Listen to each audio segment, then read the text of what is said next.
절망의 끝자락에서라는 제목으로 같이 하나님의 말씀을 나누도록 하겠습니다. 총 50장에 걸친 창세기를 크게 두 부분으로 나눈다면 1장 11장에서부터 11장까지를 이제 원 역사 이렇게 보통 칭해지고요. 그 다음에 12장에서 50장까지를 뒤에 족장사라고 칭하고 있습니다. 1장에서 11장까지의 내용은 창조, 타락, 그리고 노아의 홍수, 그다음에 바벨탑까지 이르러서 인류가 어떻게 지금까지 형성되었는지 기본적인 설명을 하고 있습니다. 12장부터 50장까지는 족장의 시대, 족장사라고 하는데 아브라함을 중심으로 아브라함, 이삭, 그다음에 야곱과 그의 12아들, 특별히 이제 요셉에 관한 내용으로 차 있습니다. 그래서 이렇게 하나님께서 택하신 아브라함을 통해서 하나님의 역사가 이루어지는 것을 보게 되는 거죠. 그래서 파트 1, 파트 2가 나눠진다면 파트 1은 1장에서 11장까지, 그 다음에 파트 2는 12장에서 50장까지로 나눌 수 있습니다. 오늘은 그 파트 1의 맨 마지막 부분이라고 할 수 있죠. 11장의 마지막 부분을 같이 나누게 되는데요. 제가 몇 번 말씀드렸습니다. 항상 이렇게 주제가 전환될 때마다, 창세기에서는 어떤 주제가 전환될 때마다 항상 나오는 게 있는데 그게 뭐라고 얘기했습니까? 네, 그렇습니다. 족보가 나오는 거죠. 족보. 그래서 이 족보를 히브리어로 톨레도트라고 얘기를 했습니다. 이 족보는 앞의 내용을 조금 이제 정리하는 의미도 있고 그 다음 내용을 이제 구체적으로 설명하기 위해서 먼저 이것이 어떻게 연결되는지를 항상 보여주는 내용으로 등장을 합니다. 창세기에 총 10개의 톨레도트가 있는데 이 각자의 톨레도트는 우리가 보기에는 무의미하고 이런 낳고 누굴 이렇게 몇 살까지 살고 이런 게 다 불필요해 보이지만 각자의 톨레도트마다 다 의미가 있고 약간씩 내용이 다르다고 말씀을 드렸습니다. 오늘은 두 개의 톨레도트가 나옵니다. 먼저는 셈의 톨레도트, 셈의 족보인데요. 10절부터 26절까지가 바로 셈에서부터 데라까지 이어지는 족보 톨레도트입니다. 앞서 10장에서도 이 셈의 족보가 나오기는 해요. 근데 거기서는 굉장히 짧게 나옵니다. 5대까지만 나오고요. 그런데 여기 11장에서는 셈만 따로 떼어서 10대에 이르는 족보를 서술을 하고 있습니다.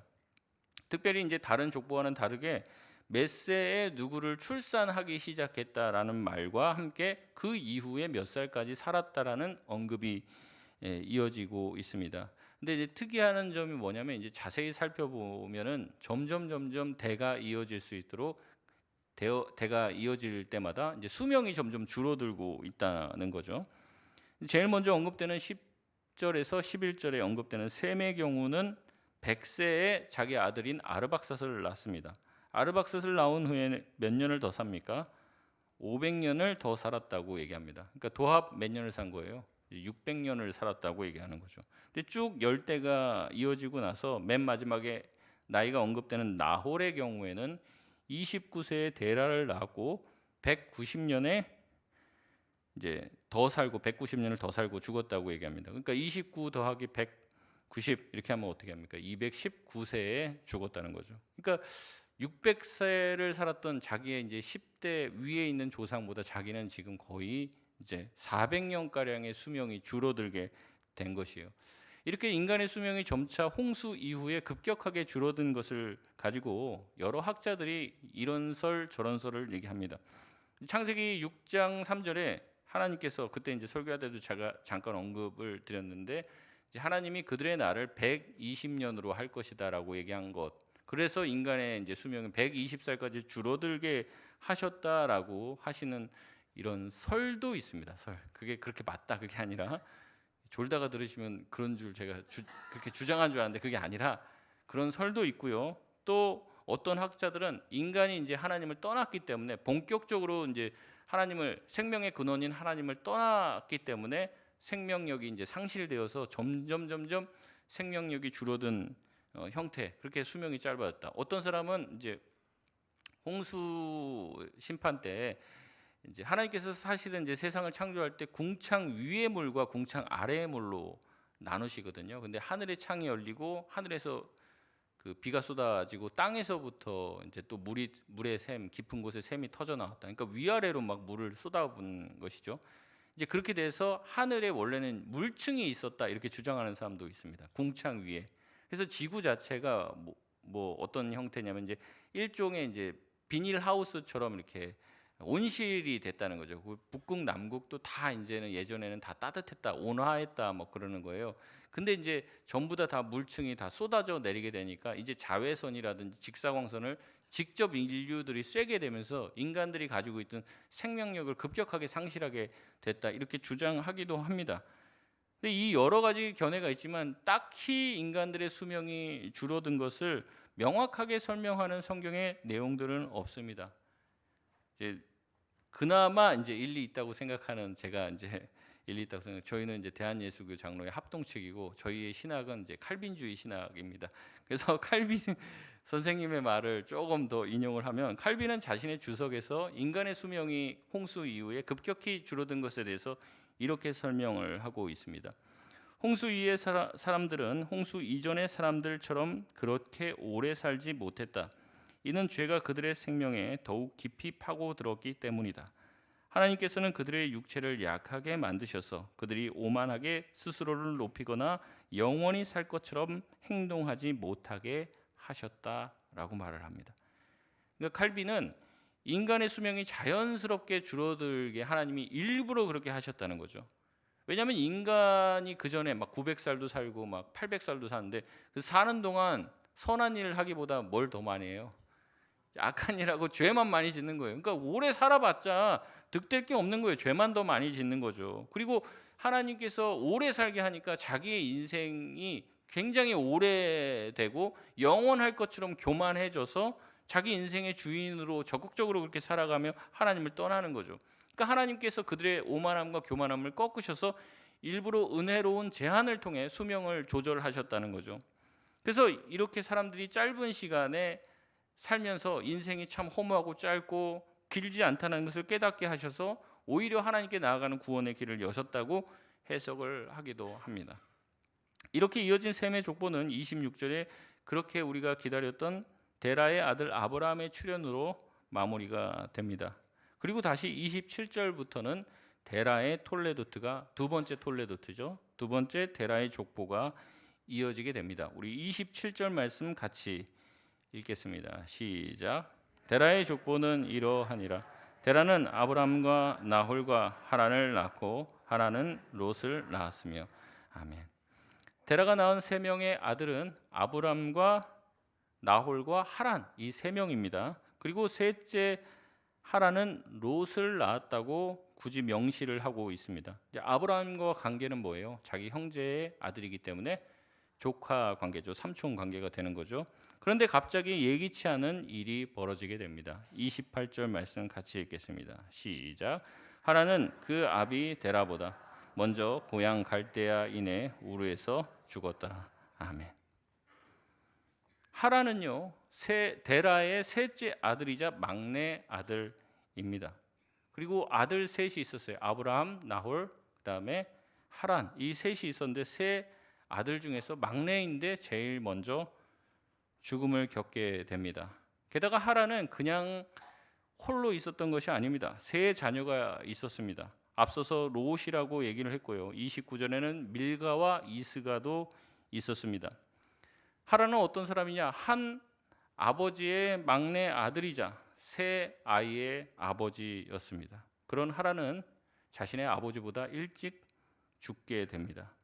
아브라함의 등장으로 이제는 바벨탑 사건 이후에 뭔가 인류의 깊이 어둠이 들이쳤다면 이제는 아브라함의 등장으로 뭔가 희망이 보여지는 족보가 시작될 것 같은데 시작부터 암초에 부딪히게 됩니다. 아브라함의 형제였던 하란이 요절했다는 이야기로 족보가 시작이 되는 거죠. 보면 이것이 바로 인생인 것 같습니다.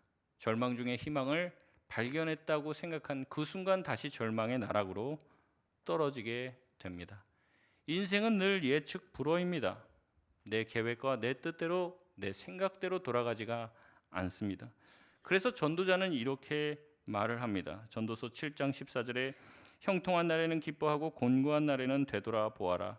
이 두 가지를 하나님이 병행하게 하사 사람이 그의 장래일을 능히 헤아려 알지 못하게 하셨느니라. 아멘. 사람이 미래의 일을 알 수 있다는 겁니까? 없다는 겁니까? 없다는 겁니다. 대충 이렇게 될 것이다 생각은 할 수 있죠. 그러나 그 뜻대로 되는 법이 없습니다. 전도자는 인생을 자기가 살아보니까 인생 마지막에 이런 고백을 하는 거죠. 열심히 아무리 살아도 안 되는 사람이 있더라. 아무리 의롭고 착하게 살아도 망하는 사람이 있더라.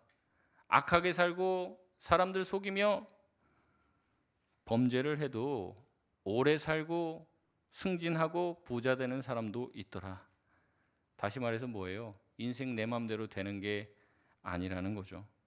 그럼에도 불구하고 사람들은 어떻게든 내 인생을 고쳐보려고 발악을 하며 열심히 삽니다.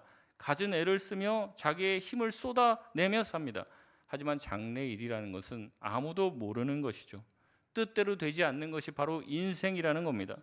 특별히 자기 인생에서 막을 수 없는 것 중에 하나가 바로 죽음입니다. 사람이 죽는 것은 새삼스러운 일이 아니죠. 사람이 죽는 것 모르는 사람이 있습니까? 모든 사람은 죽습니다. 언제 죽을지 모르죠. 어디서 죽을지도 몰라요. 이 땅에 오는 것은 순서가 있지만 가는 것은 순서가 없습니다. 그러나 이 사실을 기억하고 받아들이며 누구든 죽을 수 있고 내 주변에 있는 사람, 심지어 나도 죽을 수 있다는 생각은 꿈에도 하지 않고 살아가는 것이 바로 우리입니다. 게다가 우리의 자녀가 나보다 빨리 유명을 달리할 수 있다는 것은 상상하기도 싫은 일이죠. 28절에 그는 아버지 데라보다 먼저 죽었다고 얘기하는데 이 먼저라고 하는 단어가요. 히브리어 원어로 보면 무슨 뜻이냐면 아버지 면전에서라는 뜻입니다. 아버지의 얼굴 앞에서. 왜 이런 단어를 썼냐라고 했을 때 아버지 앞에서 죽었다 단순히 그 얘기하는 게 아니에요. 이 아버지가 막내 아들인 하란을 살리기 위해서 이 데라가 얼마나 애를 썼는지를 보여주는 거죠. 아들을 어떻게든 살리려고 애쓰고 그 아들을 부둥켜 안고 노력을 했지만 결국에 그 아들은 아버지의 품에서 자기의 면전 앞에서 유명을 달리했습니다. 아들이 죽었을 때 아버지의 표정이 어땠을까요? 예전에 어느 교회에서 제가 들은 이야기인데요. 유아세례 서약을 한단 말이죠. 유아세례 주기 전에. 근데 이제 우리가 유아세례를 주는 이유가 있습니다. 다른 교단에서 유아세례 안 주는 교단이 훨씬 많아요. 근데 유아세례, 세례라는 것은 사실은 이제 그 사람이 믿음으로 고백을 해야지. 자기 입으로 나 예수 믿겠다라고 고백을 해야지 세례를 준단 말이죠. 근데 우리는 애가 뭐 그런 고백을 합니까? 안 하잖아요. 그러니까 사실 세례 주는 거, 저 장로교에서 저렇게 유아세례 주는 거 잘못됐다, 비성경적이다 이렇게 말하는 경우가 많아요. 근데 왜 우리가 유아세례를 줍니까? 우리가 하나님의 주권을 믿기 때문에 그래요. 하나님께서 저와 여러분을 예수 믿게 하셨고 우리의 가정을 택하셔서 예수 믿는 가정이 되게 하셨다면 우리의 자녀 또한 택하셔서 구원해 주실 것이라는 미래적 믿음을 가지고 하나님의 주권적 계획, 구원의 계획을 믿고 유아세례를 주는 줄 믿습니다. 그러니까 하나님이 그렇게 하실 거라는 거예요. 근데 하나님이 우리 자식을 구원해 줄 것이라는 것을 믿으면 그 자녀의 생사까지도 하나님의 손에 달린 것이에요. 그래서 유아세례 서약을 하면 이런 고백을 한다는 거예요. 하나님의 주권을 인정하시겠습니까? 네, 그러면 자녀의 생사 및 환경이 하나님의 주권 안에 있음을 인정하십니까? 목사님이 그 얘기를 하면은 부모님들이 그때 운다는 거예요. 유아세례 주려고 딱 이렇게 애를 안고 있는데 이 애가 나보다 일찍 죽을 수도 있다는 그 생각, 그러면서도 이게 하나님의 주권임을 내가 인정할 수 있다라는 믿음의 고백, 그 고백을 하는 게 얼마나 어렵습니까? 이때 부모들이 우는 거예요. 아, 이 자식이 내 자식이 아니구나. 아, 하나님이 나에게 선물로 주신 것이구나. 내 속으로는 아끼긴 했지만 내 것이 아니구나. 그때 믿음의 고백을 하게 된다는 거예요. 정말 이 일들이 얼마나 우리 삶에 자주 다가옵니까? 우리가 잘 몰라서 그렇지 그런 일들이 비일비재하죠. 저도 장례식을 많이 가잖아요. 가면은 그 장례식장에 다 연세 많으신 분만 돌아가는 게 아니라는 거죠. 병원만 가보십시오. 뭐 아이들 코에다 호수 꽂고 누워 있는 아이들이 얼마나 많은지 몰라요. 그렇게 되고 싶어서 될 된 게 아니죠. 우리의 계획과 우리의 뜻대로 되는 것이 아니라는 것입니다. 제가 예전에 부교육자로 있는데 전화가 오는 거예요. 그래서 누구누구 권사님 계십니까? 본당에서 청소하고 계시는데요. 좀 빨리 바꿔달라고. 그래서 제가 가서 권사님 이렇게 오셔서 전화 받으세요. 지금 집에서 전화 왔는데 급한 전화인 것 같은데 받으세요. 하는데 그 권사님이 아주 뭐 교양 있으시고 굉장히 말도 느긋느긋하게 하시는 그런 권사님인데 전화를 받고 네 몇 마디 하더니 그냥 바닥에 누우셔서 으악 하고 소리를 지르시는 거예요. 그렇게 정말 애지중지 키웠던 자기의 독자가 불의의 사고를 당해서 지금 유명을 달렸다. 그 전화를 받은 거예요. 그 권사님의 마음이 어떻겠습니까? 누가 원해서 그렇게 그런 일들을. 그래서 어떻습니까? 70 먹은 이 아들이 출타할 때도 90 먹은 노모가 뭐라고 하는 거예요? 나가면서 차 조심하라고. 그런 거잖아요. 우리 인생에 무슨 일이 닥칠지 모르기 때문에 그렇습니다. 우리가 입술로는 하나님의 주권을 너무나도 쉽게 얘기하지만 정말 내 눈앞에 감당하기 어려운 슬픔이 찾아오면 속수무책 무너지는 게 바로 우리인 거죠. 근데 오늘 성경은요, 이렇게 대단하고 충격적인 일을 단 한 줄로 묘사하며 굉장히 담담하게 서술을 하고 있습니다. 그러면서 29절에 뭐라고 얘기합니까? 아브라함과 나홀은 장가들었다라고 얘기해요. 자기 형제의 죽음과 아들의 죽음은 굉장히 충격적인 일이지만 죽음은 새삼스러운 일이 아니기 때문에 그렇습니다. 모든 사람은 다 죽습니다. 언제 죽을지, 어디서 죽을지도 모르죠. 시간이 흘러가면은 나는 이제 밥 못 먹고 내 자식 먼저 보내고 밥도 못 먹고 나는 못 살 거다 이렇게 생각했는데 밥이 들어갑니다. 시간이 지나고 일상으로 돌아가게 된다는 거죠. 이렇게 어려움이 생겼으면 그 다음엔 좋은 일이 생겨야 할 것 같습니다. 그러나 어려움은 또 찾아옵니다. 30절 말씀 같이 한번 읽겠습니다. 시작. 사례는 임신하지 못함으로 자식이 없었더라. 아멘. 결혼하면 자식은 다 생기는 줄 아는데 그렇게 쉬운 일이 아니죠. 신혼을 충분히 보내고 아이를 가지려고 하지만 안 되는 경우가 한둘이 아닙니다. 지금이야 여러 가지 의학적 방법도 있고 원인도 규명이 되지만 당시의 불임은 저주 그 자체였습니다. 불치의 병이었다는 거죠. 데라의 가족들에게 인생은 정말 쉬운 게 하나도 없었습니다. 아버지이자 아들인 하란이 죽었고 며느리인 사레는 아이가 없어서 대를 잇지 못하는 절망적인 상황이었습니다. 데라의 소망은 다 끊어졌어요. 그래서 데라는 어떤 결정을 합니까? 우리 31절 말씀 같이 읽겠습니다. 시작. 데라가 그 아들 아브람과 하란의 아들인 그의 손자 롯과 그의 며느리 아브람의 아내 사레를 데리고 갈대아인의 우르를 떠나 가나안 땅으로 가고자 하더니 하란에 이르러 거기 거류하였으며. 아멘. 데라가 콕 집어서 아브람과 그의 아내 사레를 데리고 갑니다. 그리고 하란의 아들 아브라함의 손자인 롯만 데리고 그 땅을 떠납니다. 아들이 죽은 그 땅에 더 이상 거할 수가 없는 것이죠. 가나안 땅에 대해서 이야기를 들었습니다. 그 땅으로 이주하려고 합니다. 자식을 낳지 못하는 며느리 자기가 품에 끌어안고 이주를 하죠. 어떤 소망도 없어 더 이상 그곳에 있을 수 없어 길을 떠납니다.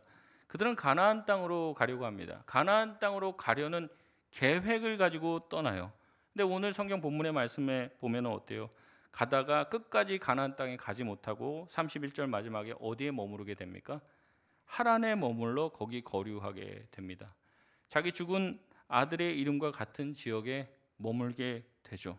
왜 거기에 머물렀는지는 모릅니다. 어떤 신학자들은 병을 얻어서 머물렀다.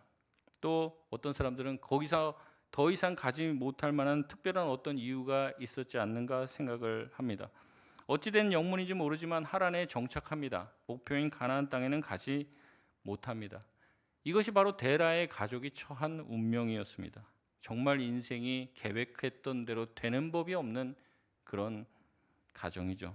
게다가 어떻게 됩니까? 아버지 데라마저 결국 하란 땅에서 죽게 됩니다. 가족과 인생의 모든 계획이 다 어그러지고 끝장난 것 같은 상황, 미래가 도대체 보이지 않는 그런 상황. 이런 기가 막힐 때 하나님은 어떻게 하십니까? 아브라함을 부르십니다. 그때 아무것도 남지 않은 아브라함을 부르시는 거죠. 창세기 12장 1절 2절 말씀 우리 같이 한번 읽겠습니다. 시작. 여호와께서 아브라함에게 이르시되 너는 너의 고향과 친척과 아버지의 집을 떠나 내가 내게 보여줄 땅으로 가라. 내가 너로 큰 민족을 이루고 내게 복을 주어 내 이름을 창대하게 하리니 너는 복이 될지라. 아멘. 하나님은 인생에 아무것도 남지 않은 아브라함을 부르십니다. 제가 하나님이라면 아브라함 같은 사람은 안 부를 것 같아요. 내 뜻을 펼치려고 하면 하나님은 누구를 불러야 되겠습니까? 힘 있는 사람, 능력 있는 사람, 거대한 무리를 이끌고 있는 왕과 같은 사람을 불러야지. 이렇게 아무것도 남아있지 않고 심지어 자식조차 없고 아내는 불임이에요. 미래가 보이지 않는 사람, 자기 아버지도 잃은 사람, 아무것도 가지지 않는 이 아브라함을 부를 리가 있습니까? 반대로도 생각을 해봤습니다. 어떻게 보면 아브라함이 어떻게 하나님을 붙들고 하나님을 의지하며 살아갈 수 있었을까? 그에게 아무것도 남지 않았기 때문에 그렇습니다. 여러분, 만약에 여러분이 하는 모든 일들이 다 잘 돼요. 손만 대면 뭐 다 잘 된단 말이죠. 승승장구예요. 그러면 하나님 찾으실 것 같습니까? 아브라함이 모든 것을 다 가지고 있으면 하나님의 부르심, 야, 너 본토 친척 아버지 집을 떠나 내가 너에게 명할 땅으로 가라. 그럼 갔을까요? 다 있는데, 여기에 모든 것이 다 있는데. 여러분, 어쩌 보면요, 우리가 주님을 따른다는 것, 그것은 우리에게 이미 소망이 다 끊어졌기 때문인지도 모릅니다. 소망이 없는 절망의 끝에 서 있기 때문에 아브라함은 하나님의 부르심에 응답합니다. 여러분이 하시는 모든 일들이 다 잘 된다고 생각해 보십시오. 사는 주식마다 족족 다 오르고 복권을 긁으면은 제일 안 된 게 2등. 이렇게. 하나님 찾을 것 같습니까? 하나님이 부르셔도 거기에 고개라도 돌릴 것 같아요. 내가 하는 게 다 잘 되는데 안 되는 게 이상한데. 돌아보면 그렇습니다. 인생이 내 뜻처럼 돌아가지 않으니 비로소 하나님을 찾게 되는 것이죠. 하나님의 부름에 응답하게 되는 것입니다. 그래서 인생의 끝자락에 서서 아무 소망이 없는 그런 사람을 주님은 찾아오십니다. 그리고 그를 불러주시죠. 이런 심령의 상태를 뭐라고 하냐면 예수님은 심령이 가난한 자, 그가 복이 있다. 왜냐하면 그에게는 천국이 있기 때문에 그렇다. 왜냐하면 이 세상에는 소망이 없는 거예요. 이 세상에 내 뜻대로 되는 게 없는 거죠. 그러기에 인생의 고난과 절망 가운데 있을 때 우리는 하나님을 더 깊이 만날 수 있습니다. 힘들고 어려울 때일수록 기도는 더 간절해지는 법입니다. 우리나라가 옛날에는 그렇게 기도 열심히 했다고 그러잖아요. 근데 지금 왜 그렇게 안 할까요? 쉽게 말하면 잘 살게 되니까 그렇습니다. 하나님 없어도 먹고 살만한 거예요. 이제는 굳이 하나님께 도움을 구하지 않아도 내가 열심히 일하면 내 월급 가지고 내가 살 수 있는데 하나님의 도우심이 뭐가 필요합니까? 그러니 기도가 약해지는 것이죠. 제 인생을 돌아봐도 마찬가지입니다. 잘 나가고 사람들한테 인정받고 나름대로 경제적으로도 충만할 때는 별로 기도가 그렇게 간절하지가 않아요. 그냥 하나님, 역시 하나님이 저 같은 사람, 그렇게 생각을 한다는 거죠. 근데 그런 모든 것들이 다 없어지면 어때요? 그때 기도가 간절해지는 거죠. 주님 살려달라고 울부짖는 것 아니겠습니까? 우리가 다 대단한 사람들이 아니에요. 우리의 조상들이 다 뭐 했습니까? 하나님을 잘 섬겼습니까? 물론 그러신 분도 있겠지만 그 더 조상으로 올라가면 우리 조상들도 우상 숭배밖에 한 게 없는 사람들이에요. 근데 하나님이 우리에게 은혜 주셔서 예수님 믿게 하고 믿음이 우리 가운데 뿌리 내리게 하셨잖아요. 이런 모든 것이 하나님의 은혜인 것이죠. 하나님이 우리를 찾아와 주셔서 만나 주시고 우리가 주님께 나아갈 수 있는 것은 우리가 뭐를 가져서 우리가 자격이 있어서가 아닙니다. 우리가 하나님을 더 깊이 체험하는 것은 어려운 순간에, 고난의 순간의 때에 주님을 더욱더 깊이 만나고 주님의 응답을 경험하게 되는 것이죠. 이스라엘 백성들이 애굽에서 종살이를 했기 때문에 거기에서 10가지의 기적을 보게 되는 거예요. 그들이 출애굽을 한 이후에 바로 앞에 뭐가 있습니까? 홍해가 놓여 있잖아요. 그러니까 홍해라는 큰 장벽이 있기 때문에 그 홍해가 갈라지는 것을 보게 되는 거고, 그 홍해의 마른 밑바닥을 걸어서 건너는 놀라운 체험을 하게 된 것입니다. 광야라고 하는 힘든 곳으로 나아갔기 때문에 하늘에서 내려진 만나, 어떤 누구도 먹어보지 못한 만나와 메추라기를 먹을 수 있었죠. 아침에 일어나면 부른 기둥이 인도합니다. 저녁에 광야의 사막의 온도가 떨어지면 불기둥으로 변화해서 그 불기둥이 그들을 따뜻하게 해 주었습니다. 그것을 40년을 경험을 한 거예요. 왜냐? 그들이 광야에 있었기 때문입니다. 여리고 성이 강했기 때문에 하나님은 그 여리고 성을 하나님의 능력으로 무너뜨려 주시는 것이죠. 하나님 앞에서 문제는 더 이상 문제가 아닙니다. 문제가 클수록 하나님의 능력이 더 크심이 증명될 뿐입니다. 그렇기 때문에 절망의 끝에서 우리는 하나님의 일하심을 믿어야 할 줄 믿습니다. 여러분, 십자가를 통과하지 않고는, 십자가의 죽음이 있지 않고는 부활을 경험할 수 없다고 얘기했습니다. 연단이 없이는 정금이 되는 법이 없습니다. 고난은 고난으로 끝나지 않습니다. 고난의 이유가 다 있는 것이죠. 물론 하나님이 우리에게 좋은 것 주려고 우리를 고난에 밀어넣으신다는 뜻은 아닙니다. 우리가 삶에 우리가 예측하지 못하는 수많은 원인이죠. 내가 그런 원인을 조장할 수도 있고, 우리가 알지 못하는 수많은 이유로 우리의 삶에 어려움이 생길 수 있지만, 하나님은 그것을 반드시 선으로 만드셔서 저와 여러분에게 갚아주시고 넘치게 해주시길 원하신다는 것입니다.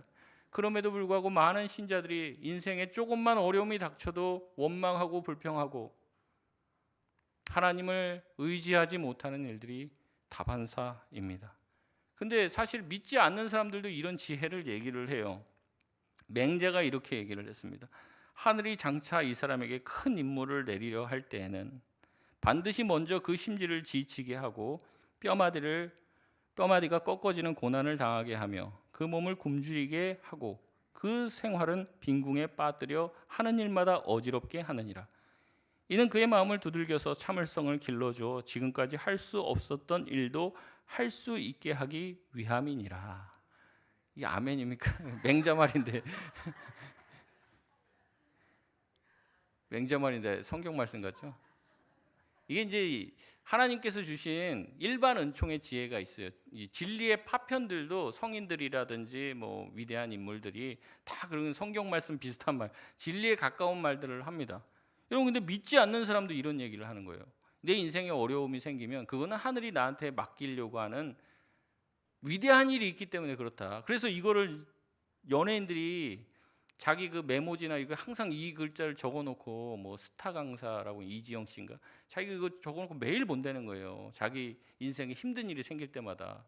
그래서 자기가 나를 얼마나 하늘이 위대하게 쓰시려고 이런 고난을 주시나, 그러면서 자기 인생을 극복해 왔다, 그런 얘기를 해요. 비신자도 이런 얘기를 한단 말이에요. 비신자도. 절망과 고난은 그 뒤에 영광스러운 어떠한 일을 하기 위해서 하늘이 우리에게 허락하시니 지금 어려운 일들 포기하지 말고 끝까지 감당하리라, 그런 얘기를 안 믿는 사람도 한단 말이죠. 근데 우리 신자는 어때요? 우리만 있는 게 아니라 우리와 함께 하시는 주님이 계시잖아요. 그런데도 불구하고 신자들은 너무 인생에 조그만 좋은 것만 있으면 좋다고 막 난리치고, 조그만 어려운 게 생기면 막 울고 막 하나님 있어 없어 그러고. 제가 이제 되게 자주 하는 말이 뭐냐면 일희일비 하지 말라고 그렇게 말씀해요. 여러분, 인생에 일희일비 하지 마십시오. 좋은 일이 생겼다고 너무 좋아할 필요도 없습니다. 그냥 조금 씩 웃으면 되고요. 안 좋은 일이 생겼다고 너무 낙담하지 마십시오. 괜찮습니다. 좋아질 겁니다. 하나님이 나와 함께 하시니까 괜찮은 거예요. 괜찮은 거. 근데 너무 오르락 내리락 이 낙폭이 커요. 막 어느 날 보면 막 너무 좋고 조울증 걸린 사람은 어느 날은 막 땅 밑으로 들어가서. 그러니까 하나님이 함께 하시는 그런 믿음의 사람들이면 괜찮아요. 조금 좋은 일이 생겨도 괜찮고 안 좋은 일이 생겨도 괜찮습니다. 누가 뭐라고 해도 괜찮아요. 왜요? 하나님이 계시잖아요. 하나님은 내 마음 아시고 내가 억울한 일 당해도 괜찮다는 거예요. 하나님께서 증인이 되시니까. 주님은 다 알고 계시잖아요. 그럼 주님이 다 해결해 주실 것이라는 거죠. 그 믿음 가지고 다윗이 버틴 겁니다. 아무리 사울 왕에게 해코지를 당해도 버틴 거예요. 왜냐? 하나님이 알고 계시는 거죠. 몇 번 사울 왕을 죽일 수 있었잖아요. 어떻게 보면 죽이라고 하나님이 이제 복수를 할 수 있도록 장을 열어주셨잖아요. 그래도 복수하지 않습니다. 하나님이 갚아주실 때까지 인내하고 기다린 거죠. 왜냐? 하나님을 믿으니까. 결국에 신앙의 끝자락에 가면 믿음이에요. 믿음밖에 없어요. 내가 사람을 믿을 것이냐 하나님을 믿을 것이냐. 하나님 믿으면은 보복 안 합니다. 하나님께서 갚아주실 것이라는 것을 믿기 때문에 그렇죠. 내가 정당하다는 거 하나님이 아니니까. 만약에 내가 잘못됐다면 깨닫게 해주시겠죠. 근데 믿음이 없으니까 그걸 어떻게 해요? 막 부화내동하는 거예요. 부화내동. 조금만 뭐가 있어도 아주 막 참지를 못하는 거죠. 인생에 어려움이 생겼을 때, 절망이 생겼을 때도 너무 쉽게 포기합니다. 끝까지 가는 법이 없어요. 완주하는 사람이 없다고 그랬죠. 여러분, 우리에게는 하나님이 계십니다. 너무 쉽게 원망하고 너무 쉽게 불평하고 자기의 기분과 자기의 느낌대로 살지 마십시오. 주의 말씀대로, 주님께서 나와 함께 하심을 믿는 믿음대로 사시길 바랍니다. 주님을 의지하십시오. 어떤 일이 있어도 괜찮습니다. 주님이 나와 함께 하시기 때문에 그렇습니다. 우리가 일하지 않을 때도 주님은 일하고 계십니다. 우리가 잘 때도 주님은 졸지 않으십니다. 365일 24시간 주님은 우리를 돌보시고 가장 좋은 길로 인도하실 줄 믿습니다. 말씀을 마치겠습니다. 인생은 사람의 뜻대로 되는 법이 없습니다. 예기치 못하는 질병과 죽음이 찾아올 수도 있습니다. 내가 그렇게 사랑하는 그것도 언젠가는 없어질 수 있습니다. 감당하지 못할 고난과 불행이 찾아올 수도 있습니다. 좋은 일도 오겠죠. 하지만 나쁜 일이 더 많은 것처럼 느껴지는 게 인생입니다. 우리가 뭘 의지해야겠습니까? 오직 주님만이 우리가 의지해야 될 유일한 반석이 되시는 줄 믿습니다. 성경은 말합니다. 우리가 지은 죄보다 하나님의 사랑이 더 크다. 우리가 선택하는 잘못된 선택보다도 하나님의 인도하심이 더 강력하다. 주님의 손을 붙잡으라. 이 사실을 믿고 기도하며 나아갈 수 있길 바랍니다. 인내하실 수 있길 바랍니다. 인생은 허들을 달리는 것 같아요. 장애물 달리게 하는 것 같아요. 장애물 달리게 하면요, 장애물 한 개 넘으면 끝이 아니더라고요. 또 달리다 보면 뭐가 와요? 또 장애물이 와요. 또 달리면 또 와요. 또 와요. 근데 제가 허들을 넘는 연습을 잘해서 허들을 잘 넘는 사람이면 허들을 넘어가는 게 쉬울까요? 어려울까요? 쉬워요. 문제가 생기는 게 문제가 아닙니다. 그 문제를 내가 잘 못 넘어가니까 그게 문제가 되는 거예요. 여러분, 하나님께서 주시는 능력으로, 주님께서 나와 함께 하심으로 인해서 인생에 계속해서 찾아오는 허들들을 잘 넘어갈 수 있는 저와 여러분 되시길 바랍니다. 우리 찬양하고 기도하겠습니다.